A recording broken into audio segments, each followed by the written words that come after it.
de l'amour de Dieu envers nous. Et il n'y a pas plus grande expression de l'amour de Dieu envers nous quand on commence à considérer le choix qu'il nous donne.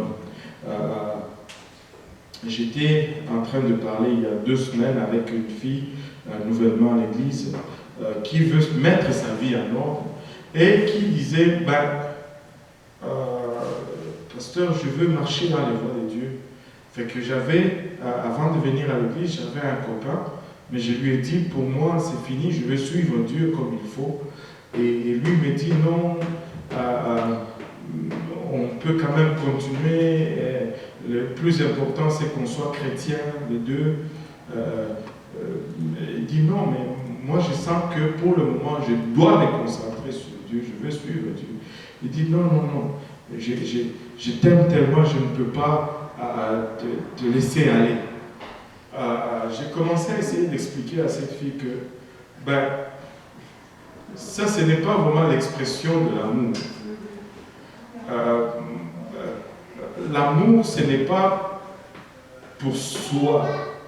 L'amour, c'est pour l'autre. Et si tu aimes vraiment l'autre, tu vas vraiment chercher son bien. Et des fois, son bien veut dire le laisser aller. Tu vas le laisser aller chercher Dieu, en fait. Au fait, si tu l'aimais vraiment, tu vas vouloir que la personne trouve Dieu. Et c'était un peu particulier. Et j'ai dit à cette fille, j'ai dit, ça ce n'est pas l'amour, en fait. Ça, c'est la possession. C'est comme tu m'appartiens. L'amour n'est pas possessif. L'amour donne toujours le choix. Quand il n'y a pas de choix, il n'y a pas d'expression d'amour. Tu ne peux pas aimer sans le choix. Si on t'enlève le choix, c'est impossible que tu aimes. Tu es possédé, tu es pris. Tu n'as pas le choix. Et Dieu nous donne toujours le choix. Depuis le jardin d'Éden, Dieu avait mis le choix devant l'homme. Quand Dieu place l'homme dans le jardin d'Éden, il met 2 arbres au milieu du jardin. On a souvent enseigné qu'il y avait un arbre au milieu du jardin, l'arbre de la connaissance du bien et du mal. Mais la Bible nous dit qu'il y en avait 2. Genèse 2, verset, je pense, 7. Frère Abou, si tu peux me lire, 7 ou 8 par là. L'Éternel plaça l'homme dans le jardin. Vas-y, Genèse 2, 8. Vas-y. L'Éternel Dieu planta un jardin en Éden, de l'Orient, et il imite l'homme qu'il avait formé. L'Éternel Dieu fit pousser du sol des arbres de toute espèce agréables à voir. Des arbres de toute espèce agréables à voir et bons à manger, et l'arbre de la vie au milieu du jardin. Et l'arbre de la vie au milieu du jardin. Et l'arbre de la connaissance du bien et du mal. Et l'arbre de la connaissance du bien et du mal. Les 2 arbres étaient au milieu du jardin. Et les 2 arbres représentaient le choix que l'homme avait entre la vie éternelle ou la connaissance. Entre Dieu ou lui-même. Malheureusement, l'homme a fait le choix le plus désastreux qu'on puisse faire. Mais ça, c'était l'expression de l'amour de Dieu. Dieu pouvait ne pas mettre on demande toujours, mais pourquoi Dieu avait mis l'arbre de la connaissance du bien et du mal, alors qu'il savait déjà que l'homme allait manger de cet arbre. C'est parce que Dieu aimait l'homme qu'il a mis cet arbre. Mais il n'a pas mis seulement cet arbre, il avait mis aussi l'arbre de la vie éternelle à côté de cet arbre. Donc l'homme avait le choix entre l'éternité et la connaissance. Mais l'homme a fait le choix le plus ridicule. Il a choisi la connaissance au lieu de l'éternité. Je vais vous montrer comment ce choix est le plus ridicule de tous les choix qu'il puisse y avoir. Avec le temps, tu arrives toujours à connaître. Mais l'homme a choisi la connaissance au lieu de choisir l'éternité. S'il avait choisi l'éternité, éventuellement, il allait arriver à la connaissance. Oui. Laissez-moi vous donner un exemple. Je peux être l'étudiant le plus pourri.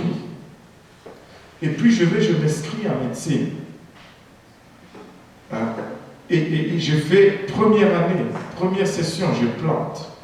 Deuxième session, je répète encore, je plante. Troisième session, je répète encore, je plante. Vous savez pourquoi on ne fait pas ça comme ça? Parce que notre temps est limité. Si j'étais dans l'éternité, que j'étais éternel, je vais faire cette session pendant 15 ans, éventuellement, je vais passer. Je vais connaître éventuellement. Et si j'avais l'éternité, je vais prendre le temps et je vais tout maîtriser parce que je vais répéter encore et encore et encore. Nous avons un adage dans la société, nous associons toujours les cheveux gris à la sagesse.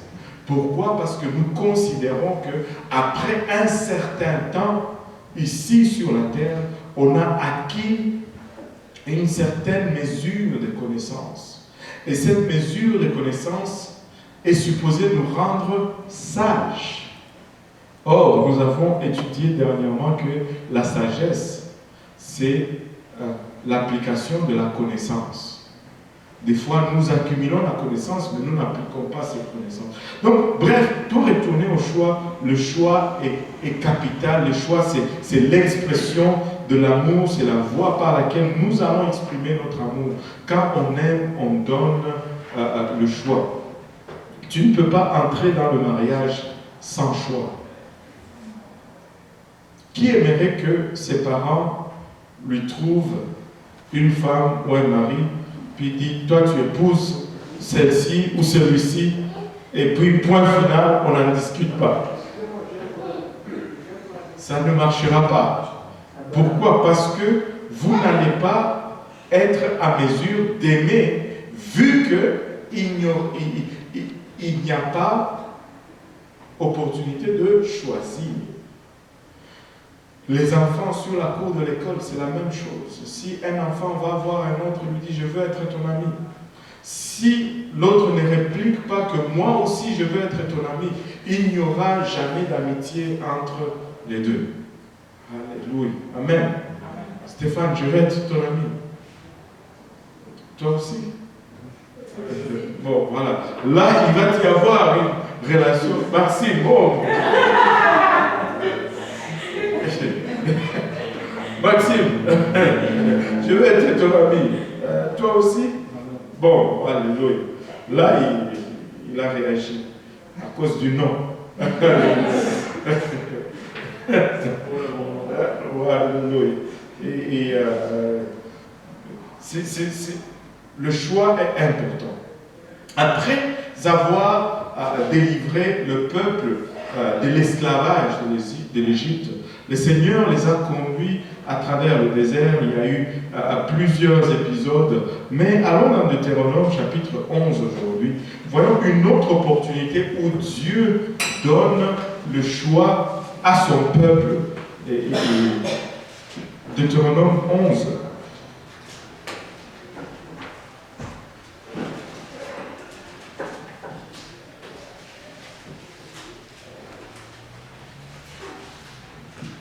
Si vous avez trouvé, dites Amen. Si vous cherchez encore, dites j'arrive. Alléluia, tout le monde y est. La Bible nous dit au verset 1, tu aimeras l'Éternel ton Dieu et tu observeras toujours ses préceptes, ses lois, ses ordonnances et ses commandements. Reconnaissez aujourd'hui ce que n'ont pu connaître et voir vos enfants, le châtiment de l'Éternel votre Dieu, sa grandeur, sa main forte et son bras étendu. Ces signes et ces actes qu'il a accomplis au milieu de l'Égypte contre Pharaon, roi d'Égypte, et contre tout son pays. Reconnaissez ce qu'il a fait à l'armée d'Égypte, à ses chevaux et à ses chars, comment il a fait couler sur eux les eaux de la mer Rouge lorsque vous poursuivez et les détruit, et les a détruits pour toujours. Ce qu'il vous a fait dans le désert jusqu'à votre arrivée en ces lieux. Ce qu'il a fait à Dathan et à Abiram, fils d'Eliab, fils de Ruben, comment la terre ouvrit sa bouche et les engloutit avec leurs maisons et leurs tentes et tout ce qui était à leur suite au milieu de tout Israël. Car vos yeux ont vu toutes les grandes choses que l'Éternel a faites. Ainsi, vous observerez tous les commandements que je vous prescris aujourd'hui, afin que vous ayez la force de vous emparer du pays où vous allez passer pour en prendre possession. Il dit, ainsi, vous observerez tous les commandements que je vous prescris aujourd'hui. Pourquoi?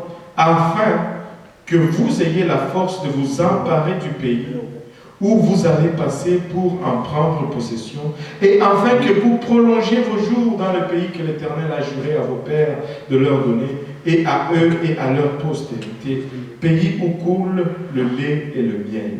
Car le pays dont tu vas entrer en possession n'est pas comme le pays d'Égypte d'où vous êtes sortis, où tu jetais dans le champ ta sémence et les arrosais avec ton pied comme un jardin potager. Le pays que vous allez posséder est un pays de montagnes et de vallées et qui boit les eaux de la pluie du ciel. C'est un pays dont l'Éternel, ton Dieu, prend soin et sur lequel l'Éternel, ton Dieu, a continuellement les yeux du commencement à la fin de l'année. Regardez encore une fois le verset 13. Si vous obéissez à mes commandements que je vous prescris aujourd'hui, si vous aimez l'Éternel, votre Dieu, et si vous le servez de tout votre cœur et de toute votre âme, j'ai perdu ma page. Et si vous le servez de tout votre cœur et de toute votre âme, je donnerai à votre pays la pluie en son temps, la pluie de la première et de l'arrière-saison, et tu recueilleras ton blé, ton mou et ton huile. Je mettrai aussi dans tes champs de l'herbe pour ton bétail, et tu mangeras et te rassasieras. Gardez-vous de laisser séduire votre cœur, de vous détourner, de servir d'autres dieux et de vous prosterner devant eux. La colère de l'Éternel s'enflammerait alors contre vous. Il fermerait les cieux et il n'y aurait point de pluie. La terre ne donnerait plus de ses produits et vous périrez comme promptement dans le bon pays que l'Éternel vous donne. Mettez dans votre cœur et dans votre âme ces paroles que je vous dis. Vous les lirez comme un signe sur vos mains, et elles seront comme des frontaux entre vos yeux. Vous les enseignerez à vos enfants, et vous leur parlerez quand tu seras dans ta maison, quand tu iras en voyage, quand tu te coucheras, quand tu te lèveras. Tu les écriras sur les poteaux de ta maison et sur tes portes, et alors vos jours et les jours de vos enfants dans le pays que l'Éternel a juré à vos pères de leur donner seront aussi nombreux que les jours des cieux le seront au-dessus de la terre. Car si vous observez tous ces commandements que je vous prescris, et si vous les mettez en pratique pour aimer l'Éternel, votre Dieu, pour marcher dans toutes ses voies et pour vous attacher à lui, l'Éternel chassera devant vous toutes ces nations et vous rendrez maître des nations plus grandes et plus puissantes que vous. Je ne sais pas si vous avez constaté les points hauts dans ce que nous sommes en train de lire ici. Regardez encore le verset 22, il nous dit « Car si vous observez tous ces commandements que je vous prescris, et si vous les mettez en pratique pour aimer l'Éternel, votre Dieu, pour marcher dans toutes ses voies et pour vous attacher à lui, l'Éternel chassera devant vous toutes ces nations, et vous vous rendrez maître des nations plus grandes et plus puissantes que vous. Tous les lieux que foulera la plante de votre pied sera à vous. Votre frontière s'étendra du désert au Liban et du fleuve de l'Euphrate jusqu'à la mer occidentale. Nul ne tiendra contre vous. Alléluia. Nul ne tiendra contre vous. N'est-ce pas merveilleux?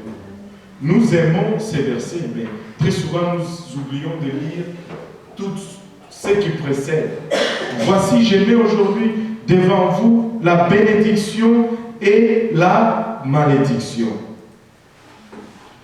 Voici, je mets devant vous aujourd'hui la bénédiction et la malédiction. La bénédiction, si vous obéissez au commandement de l'Éternel, votre Dieu, que je vous prescris en ce jour. La malédiction, si vous n'obéissez pas au commandement de l'Éternel, votre Dieu, et si vous vous détournez de la voie que je vous prescris en ce jour, pour aller après d'autres dieux que vous ne connaissez point. Et alors l'Éternel, ton Dieu, t'aura fait entrer dans le pays dont tu vas prendre possession. Tu prononceras la bénédiction sur la montagne de Garizim et la malédiction sur la montagne des Labs. Ces montagnes ne sont-elles pas de l'autre côté du Jourdain, derrière le chemin de l'Occident, au pays de Cananéens qui habitent dans la plaine vis-à-vis de Gilgal, près des chênes de Morée? Car vous allez passer le Jourdain pour entrer en possession du pays que l'Éternel, votre Dieu, vous donne. Vous le posséderez et vous y habiterez. Vous observerez et vous mettrez en pratique toutes les lois et les ordonnances que je vous prescris aujourd'hui. Ça, c'est un passage très significatif de la parole du Seigneur. Et je pense que Dieu va nous parler là-dedans aujourd'hui. Nous, comme l'Église de l'Est, nous sommes en train de passer dans une autre étape. Là où je nous vois aujourd'hui, je nous vois comme un peu ce peuple d'Israël qui était en esclavage, que Dieu a fait sortir de l'esclavage. Il traverse multiples périples dans le désert. Dans le désert, il y a eu plusieurs choses. Et très souvent, notre marche aussi avec Dieu va être comme ça. Dieu va nous sortir de l'emprise de l'ennemi. Et nous allons être contents de venir à Dieu, mais tout de suite après ce moment de réjouissance, très souvent, il va y avoir une traversée de désert qui va commencer. Nous n'aimons pas le désert, mais le désert est nécessaire des fois, parce que c'est là que nous grandissons. C'est là que nos racines vont encore plus profond dans notre relation avec Dieu. S'il n'y a pas d'opposition, il n'y aura pas de croissance. Il n'y aura pas de croissance. Je ne sais pas si vous vous rappelez un exemple qu'on nous avait donné d'une expérience qu'ils avaient fait en Californie, de ces arbres qui poussent tellement grands et qui ont des racines qui rentrent et qui détruisent les maisons. Mais on avait pris ces arbres, on les avait mis dans un cerf. Et là, quand ces arbres dans le cerf poussaient grands, mais ils penchaient et ils tombaient. Ils se sont rendus compte que leurs racines n'allaient pas dans les profondeurs. Leurs racines ne se développaient pas. Ils ont commencé à se demander pourquoi. Mais c'est parce que dans le cerf, il n'y avait pas de vent. Or, quand le vent soufflait sur les arbres devaient résister au vent. Et pour résister au vent, ils faisaient pousser leurs racines encore plus profond. Et ainsi, ces arbres-là, restaient à droite et restaient forts. Des fois, nous voulons bannir toute opposition, tout combat de notre vie. Mais ça ne va pas nous aider si nous en arrivons à cela. Nous allons être amorphes, nous allons être des légumes. Nous n'allons pas pouvoir, au fait, avancer. Nous sommes conçus pour fonctionner comme ça. Sans de défis, sans d'opposition, les muscles ne se développent pas. Si je prends cette facture et que je me dis je vais faire des biceps avec et que je fais l'exercice, mes biceps ne vont pas, ça ne va pas fonctionner. Mais si je prends un poids de, je ne sais pas moi, 10 kilos, 15 kilos, je ne sais pas qu'est-ce que je peux bouger, je ne connais pas trop bien la thérophilie, 15 kilos, je pense que je peux, et que je fais ça, l'opposition est dure, mais le muscle va devenir aussi dur. Donc, ne cherche pas à fuir toute bataille. Certaines batailles, accepte-le parce que c'est Dieu qui les place devant toi. Ce n'est pas le diable qui donne toutes les batailles. Des fois, Dieu frappe. Souvenez-vous, à Jacob, il luttait avec Dieu. Et c'est Dieu qui l'a frappé à la moitié de la hanche. Ce n'était pas le diable. C'est Dieu qui l'avait frappé. Et il y avait un but. Après cela, après qu'il a été frappé, Jacob ne marchait plus comme avant. sa façon de marcher a changé. L'opposition change aussi notre façon de marcher dans la vie. Anyway, je me suis un peu écarté, mais revenons au choix. Après qu'ils aient traversé le désert, ils étaient maintenant à la porte de la terre promise, et Moïse, qui, pour une histoire qu'on pourra voir une autre fois, a été interdit d'entrer dans la terre promise. Et là, il est en train de donner des directives au peuple qui va traverser maintenant le Jourdain sans lui. Et là, il commence par leur donner cette instruction: tu aimeras l'Éternel ton Dieu et tu observeras toujours ses préceptes, ses lois, ses ordonnances et ses commandements. Il lie l'amour de Dieu à l'observation de ses commandements. Il y a quelqu'un d'autre qui nous a donné cette même notion ou cette même direction. Je ne sais pas si quelqu'un peut se rappeler de quelque chose de semblable. On lie l'amour de Dieu à l'obéissance de ses commandements. Ah, la pentecôtiste. Oui. Oui, frère. C'est ça. C'est lui qui m'aime, garde mes commandements. Et c'est Dieu lui-même qui nous dit ça. Parce que Jésus, c'est lui. Il dit, c'est lui qui m'aime, garde mes commandements. Si tu m'aimes, garde mes commandements. Tu aimeras l'Éternel ton Dieu et tu observeras toujours ses préceptes et ses lois, ses ordonnances et ses commandements. Si tu ne gardes pas les commandements de Dieu, il y a un problème avec ton amour vis-à-vis de ces dieux-là. Parce que il dit, si tu m'aimes, garde mes commandements. Si tu rejettes les commandements de Dieu, tu n'aimes pas Dieu. Et il commence à leur dire, reconnaissez aujourd'hui ce que n'ont pu connaître et voir vos enfants, les châtiments de l'Éternel, votre Dieu. Il les ramène un peu dans le passé. Il dit, souvenez-vous de la main de Dieu qui nous a délivrés de l'esclavage de l'Égypte.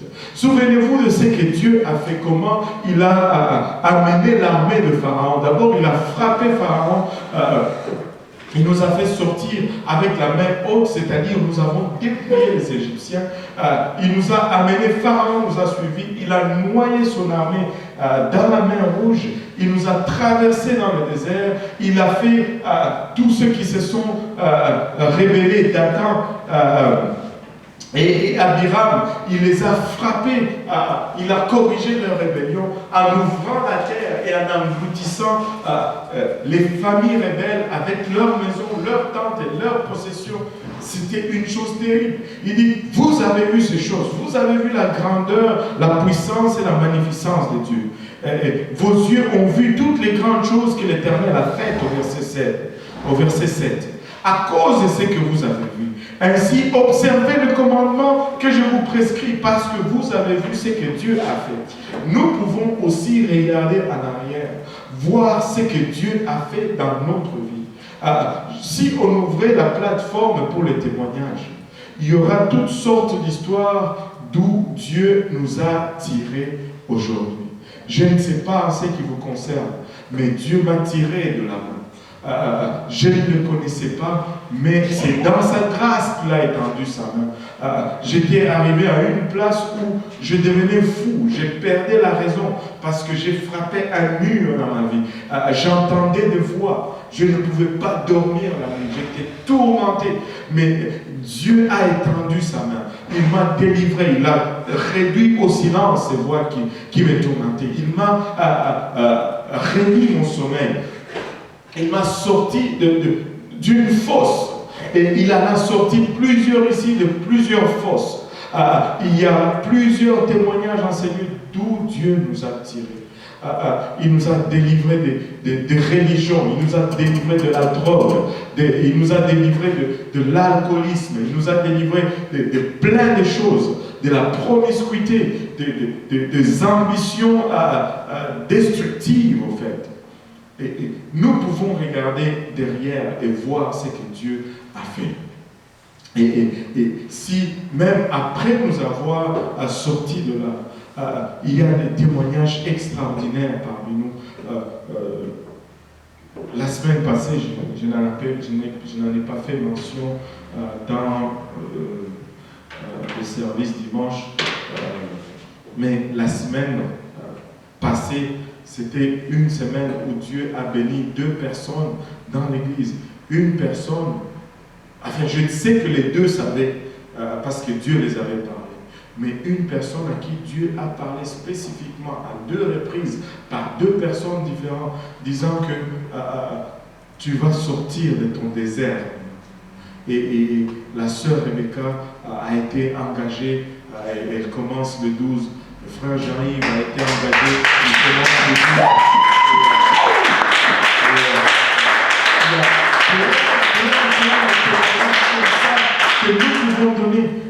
Que nous pouvons donner, mais nous pouvons regarder à ces choses. Nous pouvons regarder à ce que Dieu a fait pour nous. Je vous dis, il y a des témoignages et des témoignages et des témoignages parmi nous qui sont assis là dans les chaises. Parlez à la sœur Palinda, elle va vous dire. Parlez au frère Stéphane, il va vous dire. Il y a plein de choses, le vrai Stéphane. Okay? Je ne me suis pas trompé de nom. Et vous pouvez parler aussi au frère Maxime. Il va vous dire d'où il a tiré, d'une fausse terrible. Mais Maxime est là, il est en train de servir Dieu et des bonnes choses l'attendent dans le futur pour le Seigneur.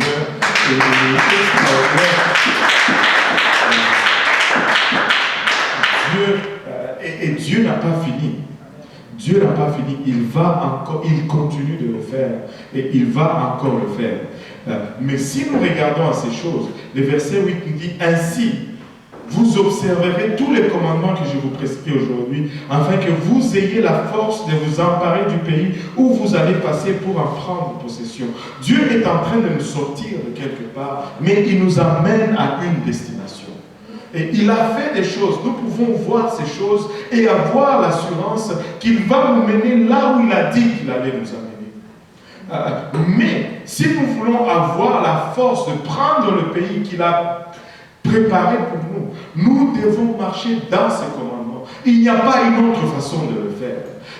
Des fois, ce n'est pas agréable, même pour moi, de garder les commandements de Dieu. Des fois, c'est dur, même pour moi, de respecter. Ce n'est pas facile de se réveiller à 6 heures du matin et de se mettre à genoux et de prier alors que tu t'es couché à 1 heure du matin. C'est dur. Mais si nous allons avoir la force de prendre possession de ce que Dieu a préparé pour nous, nous devons respecter ces commandements. Nous devons garder ces commandements. Afin que vous ayez la force de vous emparer du pays où vous allez passer pour en prendre possession, et afin que vous prolongiez vos jours dans les pays que l'Éternel a juré à vos pères de leur donner, et à eux et à leur prospérité, pays où coule le lait et le miel. Écoutez, si tu vas durer, si tu vas servir Dieu, ça va être selon le commandement de Dieu. Si tu vas le faire à ta façon, tu peux être là pour un temps. Mais un moment viendra, tu vas disparaître. On va te chercher et tu vas commencer à fuir ceux qui te cherchent, au fait, pour te ramener à Dieu. Et ce sont les commandements de Dieu qui nous gardent. C'est l'obéissance à la parole de Dieu qui nous garde. Quand la parole de Dieu nous dit, il faut prier, nous devons prier. Quand la parole de Dieu nous demande de jeûner, nous devons jeûner. Quand la parole de Dieu nous dit de la lire, nous devons la lire. Il y a 3 vitamines essentielles pour tout chrétien. La prière. Ça, c'est la première des choses. La prière, c'est le souffle de ton âme. Si tu ne pries pas, c'est comme si tu ne respires pas. Mais il y en a qui prient peut-être 1 fois par semaine. Il y en a qui prient 1 fois par mois. Et quand je dis prière, ce n'est pas béni ces repas, Seigneur, que nous allons partager. Non, ce n'est pas de cela que je parle. Je parle de rentrer dans ta chambre, de passer du temps dans la présence du Seigneur, jusqu'à ce que tu le ressentes. On dit toujours 1 heure de prière par jour. Regarde ton voisin, dis-lui, le pasteur est en train de nous aider. Une heure de prière par jour. Ce n'est pas on n'est pas tombé avec cela juste comme ça par hasard, non. Jésus, quand il a amené ses disciples à la montagne pour prier la nuit, il a prié avec eux, il les a laissés en arrière, il est allé plus loin, il revient, il dormait, il les réveille, hey, veillez, il revient, il dort encore. Et qu'est-ce qu'il a dit? Vous ne pouvez même pas veiller une heure avec moi. Une heure avec moi. Si tu te donnes une heure par jour dans la présence du Seigneur, tu te dis par exemple, oh pasteur, moi je suis vraiment très occupé. Je suis une femme d'affaires, j'ai beaucoup d'affaires, je suis très occupé. Ben, fais 30 minutes le matin, 30 minutes le soir. Mais passe du temps dans la présence du Seigneur. Et quand je dis une heure, il ne faut pas maintenant mettre ton alarme et puis et là, Seigneur, c'est fini, je m'en vais. Non, ce n'est pas comme ça. Essaie de faire ça avec ton mari ou ta femme. Bon, chérie, on va passer du temps. Une heure, en plein milieu de la... Ok, c'est fini, je m'en vais. Non, ce n'est pas comme ça. Tu sais que tu peux entrer dans la prière pour une heure, mais prier seulement pour 10 minutes. Tu peux entrer dans la prière pour une heure, mais vraiment prier pour 10 minutes seulement. Parce que je ne sais pas pour vous, mais pour moi c'est comme ça. Quand je rentre pour prier, ça me prend genre 7-10 minutes avant que j'oublie d'abord tout ce qui m'a suivi durant la journée. Et il y a toujours des pensées qui vont venir. Il faut que c'est comme si je recommence, je glisse, je recommence, je glisse, je recommence. Il y en a qui se sentent soulagés parce qu'ils se disent « Waouh, c'était normal alors. » C'est parce que mais déjà, si toi tu te dis tu vas prier seulement 5 minutes, tu n'auras même pas le temps de rentrer dans la prière en fait. Juste le temps de déconnecter, tu vas être en train de sortir déjà. Donc, une heure, c'est juste un objectif, mais le but, c'est d'entrer dans ces lieux secrets. Des fois, tu vas y rentrer, et dans 30 minutes, 40 minutes, tu as eu ton temps avec le Seigneur, surtout si tu as été dans une semaine où tu as eu vous savez, il y a ces moments où tu sembles, de ces jours où tu sembles être sur un nuage, où le Seigneur est proche. Tu dis seulement Alléluia, et la chair de poule commence. Et il y a d'autres semaines où tu n'es pas sur un nuage, mais tu es vraiment au fond du Grand Canyon, là, dans le fond. Même Al n'arrive pas à aller jusqu'à Alléluia. Et tu n'arrives pas. Mais dans ce temps-là, ça va être plus difficile de déconnecter. Mais il y a de ces jours où tu rentres dans ta chambre de prière, tu es là pour 10 minutes et tu sens déjà cette présence de Dieu rentrer. Et tu te perds dans la prière et c'est fait. Tu as été touché, Dieu t'a touché et tu continues ta journée. Mais il y a de ces fois où tu rentres là 1h30 et c'est sec. Et tu te demandes, tu es là Seigneur? Tu as l'impression que Dieu a quitté l'univers. Il est dans un autre univers. Nous devons prier. Premier ingrédient, la prière. Deuxième, et quand je dis la prière, on y associe aussi le jeûne. Le jeûne, il y a des gens qui prêchent qu'on n'a plus besoin de jeûner. Laissez-moi vous dire que du temps que nous allons être dans cette chair, nous allons toujours avoir besoin de jeûner. Maintenant, si vous êtes malade, vous êtes diabétique ou des choses comme ça, vous êtes sur médication, que le Seigneur vous fasse grâce. Mais, ou que vous êtes enceinte, mais nous devons jeûner. Au moins un jour par semaine, où tu te prives de nourriture. Aujourd'hui, on a tellement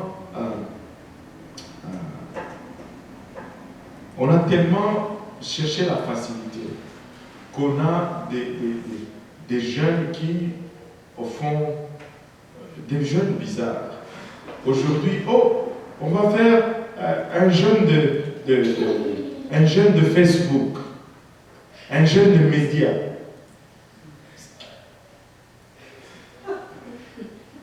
Et moi, si je n'ai pas Facebook, comment je vais gérer ça? Donc je suis un jeune perpétuel.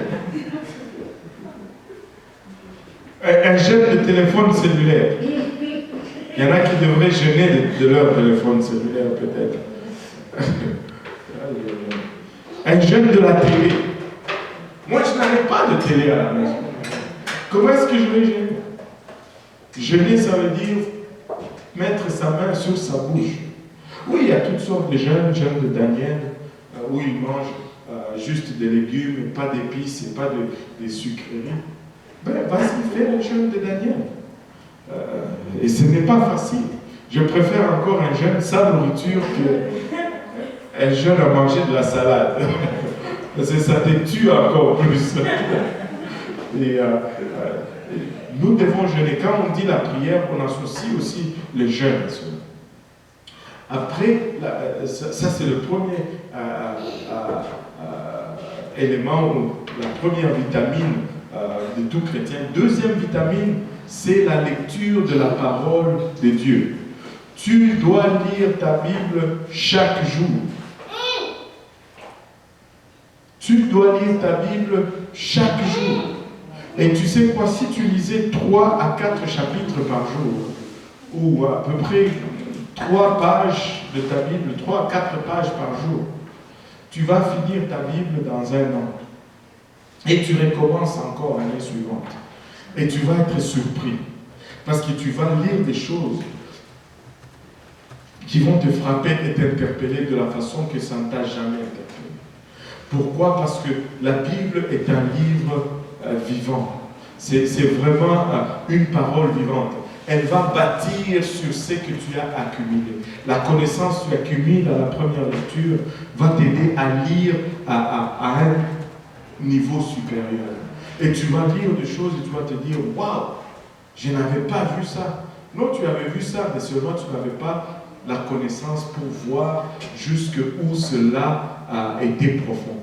Et la Bible est un livre sans fond. Tu ne vas jamais arriver à tout saisir. À chaque fois que tu vas lire, tu vas trouver encore une nouvelle chose. Aujourd'hui, j'étais sous la douche avant de venir ici et je méditais la parole du Seigneur. Ça m'arrive souvent, je ne sais pas pourquoi. Je méditais sur la parole du Seigneur, sur le salut. Et il m'a montré une autre chose que je n'avais jamais vue auparavant. Jamais vue auparavant. Je vais étudier cela et on va partager cela un de ces 4 matins. Mais j'étais content oh, vous voulez que je partage ça? Ben, juste un petit peu.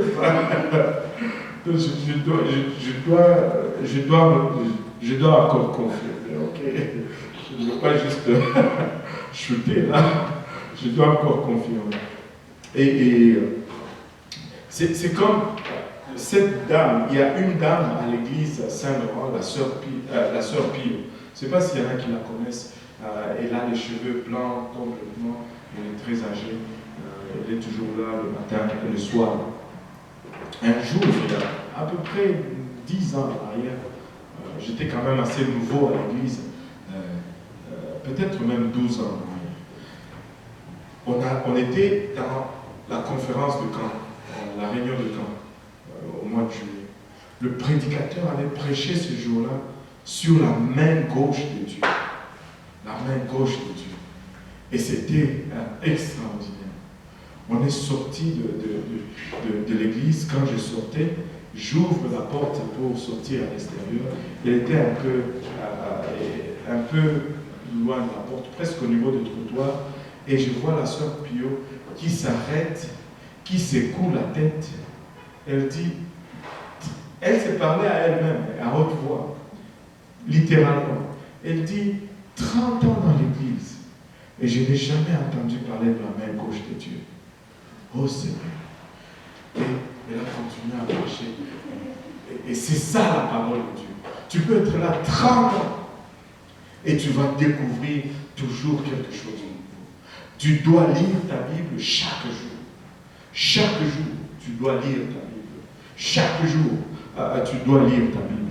Et troisième vitamine, nous devons prier et jeûner. Nous devons lire notre Bible chaque jour. Troisième vitamine, je dois aller à l'église chaque fois que j'en ai l'opportunité. À chaque fois que l'église est ouverte, qu'il y a un service, je dois être là. Parce que nous sommes membres d'un seul corps. Et tu as besoin de la fraternité. Et nous avons besoin de ta fraternité aussi. Moi, j'ai besoin de toi et toi, tu as besoin de nous. Amen. Nous avons besoin l'un de l'autre, mon Dieu. Vous ne venez pas juste ici pour recevoir. Votre présence donne quelque chose. Juste le fait, écoutez, vous pouvez regarder, la science nous dit qu'il n'y a pas une seule personne identique. Si tu regardes la composition moléculaire ou l'ADN des personnes, il n'y en a pas d'identique.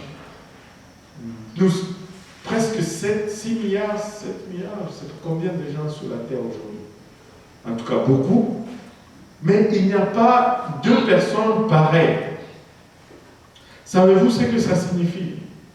Ça signifie que vous êtes les seuls à pouvoir dire Alléluia de la façon que vous le dites. Si vous n'êtes pas là, votre Alléluia manque. Il n'y a pas un autre Alléluia qui peut remplacer ton Alléluia. Je ne sais pas si vous m'avez suivi là. Il n'y a personne qui peut prendre ta place. Il n'y a personne qui peut te remplacer. Si toi tu n'es pas là, ton ADN manque. On n'a pas notre ADN semblable à ce que tu es. Je dois être là. Je dois être là. Pas parce que je chante, pas parce que je joue au piano, ou pas parce que je dois enseigner. Non, je veux juste être avec mes frères et sœurs. Parce que c'est là où Dieu verse ses bénédictions. Tu dois être là, tu dois faire partie de l'assemblée. 3 vitamines. Si nous faisons ces choses, nous allons marcher avec assurance dans les voies de Dieu. Il dit, afin que vous ayez la force de vous emparer du pays où vous allez passer pour en prendre possession, et afin que vous prolongiez vos jours dans le pays que l'Éternel a juré à vos pères de leur donner, et à eux et à leur postérité, pays où coule le lait et le miel. Écoute, si tu marches dans les voies de Dieu, si tu vis selon les commandements de Dieu, les effets ne vont pas être non seulement sur toi, parce qu'il dit à eux et à leur postérité. Nous voulons que nos enfants servent Dieu. Commençons d'abord par marcher dans les voies de Dieu nous-mêmes. Si tu sèmes la rébellion, tu vas récolter la rébellion. Si tu sèmes l'amour, tu vas récolter l'amour. Si tu sèmes l'obéissance, tu vas aussi récolter l'obéissance. Et très souvent, nous parents, nous sommes très souvent responsables de la destruction de nos enfants. Vous savez, nous disons toujours, le monde dit toujours ceci, fais ce que je te dis, ne fais pas ce que je fais. Mais laissez-moi vous dire que le meilleur leçon que vous allez donner, les leçons que les gens vont plus retenir de vous, c'est ce que vous allez faire. C'est votre exemple. Et votre vie à la maison doit être égale à votre vie à l'église. Et le premier témoin de cela, ce sont les enfants. S'ils voient qu'il y a un décalage entre l'église et la maison, je vous dis, pour les garder dans l'église, ça va être très difficile, si pas impossible. Et à leur postérité, pays où coule le lait et le miel. Car le pays dont tu vas entrer en possession n'est pas comme le pays d'Égypte, d'où vous êtes sortis. Le royaume de Dieu n'est pas comme ce monde, où tu jetais dans le champ ta semence et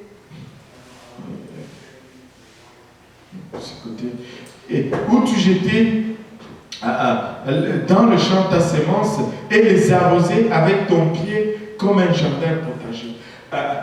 l'Égypte est un pays désertique où l'arrosage n'était pas la pluie qui tombait. Il fallait faire des canaux d'irrigation. Il fallait que tu marches avec tes pieds pour aller chercher de l'eau pour tes plantes. Mais Dieu dit, ça ne va pas être comme ça. Il dit, le pays que vous allez posséder est un pays de montagnes et de vallées et qui doit les eaux de la pluie du ciel. Il dit, moi je vais arroser votre sémence. Dieu va arroser ton effort. Dieu va te bénir. Si tu marches dans le voie de Dieu, l'abondance de la bénédiction qu'il va déverser sur toi ne sera pas comparable au pain de misère que tu vas aller essayer de gagner en compromettant avec la parole de Dieu. Ça va être la pluie du ciel qui va arroser ton travail. C'est un pays dont l'Éternel, ton Dieu, prend soin et sur lequel l'Éternel, ton Dieu, a continuellement les yeux du commencement à la fin de l'année. 365 jours. Moi, je veux être à cette place. Je veux être où les yeux de l'Éternel se trouvent. Savez-vous, là où les yeux de l'Éternel se trouvent, là où est son attention aussi.